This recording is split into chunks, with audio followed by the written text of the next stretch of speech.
ఉపాధి హక్కులు మన దగ్గర ప్రారంభిద్దాం. చాలా అత్యవసరమైన విషయం ఇది. ఈ విషయం మీద విద్యార్థులలో, నిరుద్యోగులలో చైతన్యం కలిగించి, యువజనులలో చైతన్యం కలిగించి ఒక కార్యాచరణకు కూడుకున్నందుకు మొట్టమొదట అఖిల భారత విద్యార్థి సమాఖ్యకు, అఖిల భారత యువజన సమాఖ్యకు మా విప్లవాభినందనలు తెలియజేస్తున్నాం. చాలా అవసరమైన ఒక పని, చాలా కాలంగా వాయిదా పడుతూ వస్తున్న పని. ఇవాటికైనా ప్రభుత్వాలను నిలదీసి సమాజం ముందర వాటిని ప్రశ్నలకు గురి చేసి వాటిని మెడలు వంచి ఏదైనా ఒక తాత్కాలిక పరిష్కారం, తక్షణ పరిష్కారం సాధ్యమవుతుందా అని ఆలోచించడానికి పూనుకున్నందుకు మొట్టమొదట ఈ రెండు సంస్థలకు మా కృతజ్ఞతలు, అభినందనలు. అసలు ఏమిటి విద్య, ఏమిటి ఉపాధి? ఈ రెండింటిని మనం ఎందుకు ఆలోచిస్తున్నాం, ఎట్లా ఆలోచిస్తున్నాం? విద్య ఒక హక్కు, ఉపాధి ఒక హక్కు అని మనం ఎందుకు అనుకున్నాం? విద్య మీ అందరికీ తెలుసు, మళ్ళీ కొత్తగా చెప్పనక్కర్లేదు. మీరందరూ ఇక్కడ విద్యార్థులు. విద్య మనకు చైతన్యం ఇస్తుంది. విద్య మనకు సమాజంతో మెలిగే ఒక అవకాశం ఇస్తుంది. సమాజంతో ఎట్లా మెలగాలో నేర్పుతుంది. మానవ సంబంధాలను మెరుగుపరుస్తుంది. విద్య ఉంటే మనిషి ఒక వ్యక్తిగా మారతాడు. విద్య ఉంటే మనిషి ఒక సృజనాత్మక జీవి అవుతాడు. విద్య ఉంటే మనిషి ఒక సంఘజీవి అవుతాడు. విద్య లేకపోతే మీ అందరికీ తెలుసు పాత సామెత, విద్య లేనివాడు నర పశువు అన్నాడు, జంతువుతో సమానం అవుతాడు. అటువంటి ఒక అంటే విద్యకు ఉన్న ప్రాధాన్యత ఏమిటి, విద్యకు ఉన్న విలువ ఏమిటి, ఇవాళ మనం కొత్తగా చెప్పడం లేదు. వందల ఏళ్ళుగా, వేల ఏళ్ళుగా విద్యా బోధన నడుస్తూనే ఉన్నది, విద్యా శిక్షణ నడుస్తూనే ఉన్నది. విద్యార్థులు ఉన్నారు, విద్య నేర్చుకుంటూ ఉన్నారు. బహుశా పురాణ సాహిత్యంతో మీలో ఎంతమందికి పరిచయం ఉందో తెలియదు. భాగవతం అనే ఒక కావ్యం ఉంది, తెలంగాణ నుంచి వచ్చింది. పోతన అనే ఒక కవి రాశాడు 14వ శతాబ్దంలో, ఇప్పటికీ 600-700 ఏళ్ల కింద. దాంట్లో ఆయన విద్యారంగం మీద, విద్య అంటే ఏమిటి, విద్యను ఎట్లా చూడాలి అని ఒక చర్చ ప్రవేశపెట్టాడు.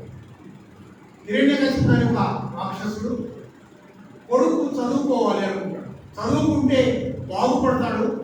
చదువు లేకపోవడం వల్ల విష్ణు భక్తిలో ఉన్నాడు, దైవభక్తిలో ఉన్నాడు కనుక వాణ్ణి, ప్రహ్లాదుని విద్య నేర్పించడానికి ప్రయత్నం చేస్తాడు. చండామార్కులో టీచర్ని పెడతాడు, పెట్టి చండామార్కుల వారి దగ్గరికి పంపిస్తాడు. ఆ చర్చ క్రమంలో ఏమిటి విద్య అంటే, ఎందుకు చదువుకోవాలి అని కొడుకు అడుగుతుంటే పోతన గారు హిరణ్యకశిపుడి నోట, రాక్షసుడు అని చెప్పబడేవాడి నోట ఒక పద్యం పెట్టారు. చదవని వాడు అగ్నుండదు, చదివిన సదసద్వివేక చతురత కలుగుతుంది. చదవకపోతే విజ్ఞానం అవుతాడు. చదవకపోతే మంచేమిటి చెడేమిటి తెలియదు. చదివితే సదసద్వివేక చతురత కలుగుతుంది. సత్ అంటే మంచి, అసత్ అంటే చెడు. సత్ ఏమిటి, అసత్ ఏమిటి అనే ఒక విచక్షణ ఏర్పడుతుంది.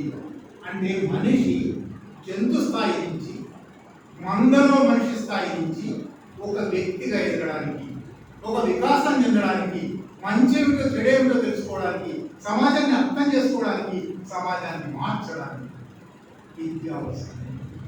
ఇటువంటి విద్య అనేది లేకుండా, విద్య లేకుండా మనుషులు జ్ఞానవంతులు కాలేరా?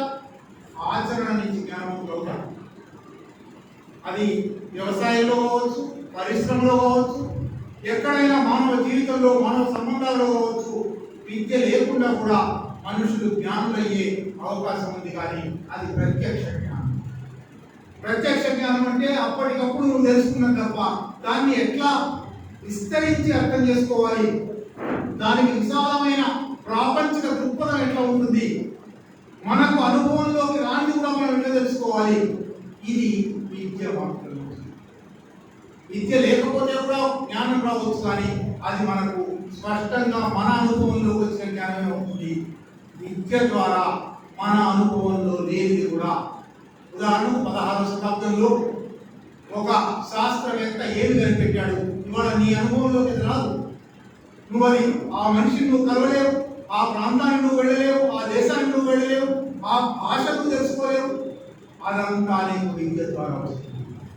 ఇప్పుడు ఈ పోతన పద్యమే చెప్పాను నీకు, విద్య ద్వారా తప్ప నేర్చుకునే అవకాశం లేదు. చదువు వచ్చి, అక్షరాలు వచ్చి, కావ్యాలు చదవడం వచ్చి అది నేర్చుకోవాల్సి వస్తుంది. అంటే విద్యకు సమాజంలో అత్యంత ప్రాధాన్యత, మనిషిని తీర్చిదిద్దే ప్రాధాన్యత, మనిషిని ఒక సామాజికుడిగా, వ్యక్తిగా, సంఘజీవిగా, మానవ సంబంధాలను అర్థం చేసుకునేవాడిగా, మార్చేవాడిగా అందువల్ల విద్య. ఈ విద్య అందువల్ల ప్రతి మనిషికి విద్య అందడం అవసరం. ఇది పాత రోజుల్లోనైతే మీ అందరికీ మీలో కొందరికైనా మనుస్మృతి తెలుసు, హిందూ బ్రాహ్మణీయ ధర్మం తెలుసు. కొన్ని కులాలకే విద్య, మిగిలిన కులాలకు విద్య లేదు అని వాళ్ళు శ్వసించారు. ఆ రోజుల్లో విద్య అక్షర విద్య కాదు, పుస్తకాలు చదువుకునే అవకాశం లేదు. గురువు చెప్పేవాడు, విద్యార్థి అదే వల్లె వేసేవాడు. అట్లా మౌఖిక రూపంలో మాత్రమే విద్య ఉండేది. ఈ మౌఖిక రూపంలో విద్య ఉన్న రోజుల్లో కూడా ఇది బహుశా చెప్తూ ఉన్నప్పుడు చెవుల్లో పడుతుందేమో, శూద్రుల చెవుల్లో వాళ్ళు స్పష్టంగా రాశారు. శూద్రులు వేదం వింటే చెవుల్లో సీసపోయారు, విన్నది మళ్ళీ ఉచ్చరించడానికి ప్రయత్నం చేస్తే నాలుక తెగిపోయాలి. విద్య శూద్రులకు కాదు, విద్య మిగిలిన వర్గాలకు కాదు, కేవలం బ్రాహ్మణ క్షత్రియ వర్గాలకు మాత్రమే విద్య అని వందల ఏళ్ళు, వేల ఏళ్ళు మన సమాజం సాగింది. ఒక 500-600 ఏళ్ల కింద నుంచి కాదు, విద్య ప్రతి ఒక్కరూ నేర్చుకోవాలి. విద్య లేకపోతే సమాజంలో ఒక మనిషికి విలువే లేదు, మనిషి సమాజంలో బతకలేడు. ఏ విషయం తెలుసుకున్నా, ఏ విషయం రాసినా, ఏ విషయం మాట్లాడినా, ఏ విషయం విన్నా అర్థం చేసుకోవాలంటే విద్య కావాలి అని ఒక విద్యా విధానం ప్రారంభించింది.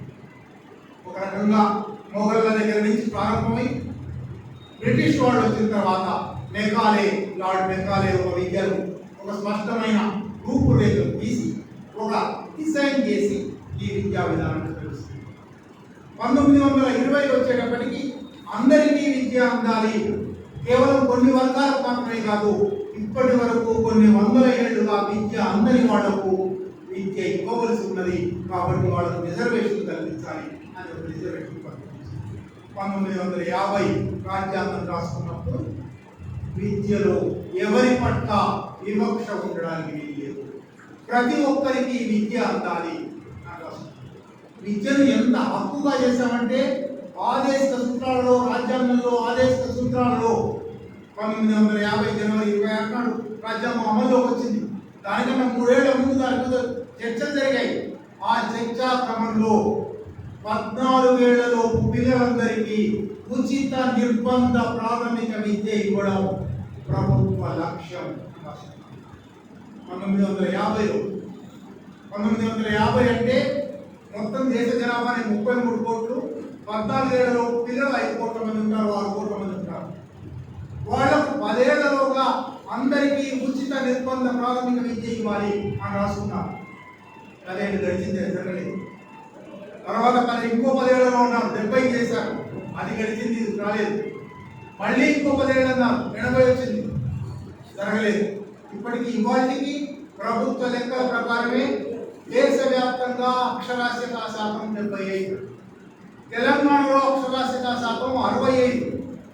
ఇంకా దాన్ని విడదీసి ఇంకా కిందికి పోయి చూస్తే మహబూబ్ నగర్ జిల్లా, పాత మహబూబ్ నగర్ జిల్లా ఇప్పుడు 3-4 జిల్లాలు అయిపోయింది. పాత మహబూబ్ నగర్ జిల్లాలో తెలంగాణ రాష్ట్ర సగటు కన్నా 10% తక్కువ, 55. అదే మహబూబ్ నగర్ జిల్లాలో దళితులలో 45%. అదే మహబూబ్ నగర్ జిల్లాలో ఆదివాసులలో, చెంచులలో 32%. ఇక్కడ ఉన్నాం.